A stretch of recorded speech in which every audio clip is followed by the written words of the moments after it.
আকৌ আহিল বলিয়া ফাগুন। ফাগুন তুমি আহিছা এচুৱা পচুৱা বতাহৰ সৈতে ধূসৰ ধূসৰ মৰুৰ বুকুলৈ।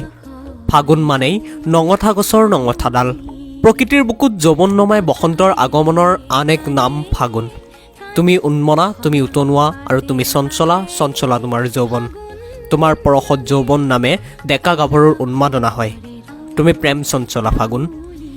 এজাক বৰষুণ নহা বিবাহৰ বেদনাত তুমি হৈ পৰিছিলা বলিয়া। তোমাৰ বুকুতে সপোন ৰচিছে প্ৰকৃতিৰ ৰাণীয়ে। দুষ্ট তুমি, দুষ্ট ফাগুন, বহুত দুষ্ট তুমি। ধেমালিৰ চলেৰে প্ৰকৃতিক নঙঠা কৰিলা, তথাপিও তুমি আইক যৌৱন নমাই গৰ্ভৱতী কৰিলা আৰু বসন্ত আগমনৰ জাননী দিলা। তোমাৰ নামেই ফাগুন, তুমি উতনোৱা, তুমি চঞ্চলা, চঞ্চলা তোমাৰ যৌৱন। বলিয়া ফাগুনৰ অন্তহীন ভাৱনা। তুমি আকৌ আহিবা ফাগুন, আকৌ আহিবা। তুমি নহালৈ বাট চাম বহুদিন বহুমাহ। তোমাৰ ঠাইখনি ল'ব চতৰ ধূসৰ বতাহজাকে।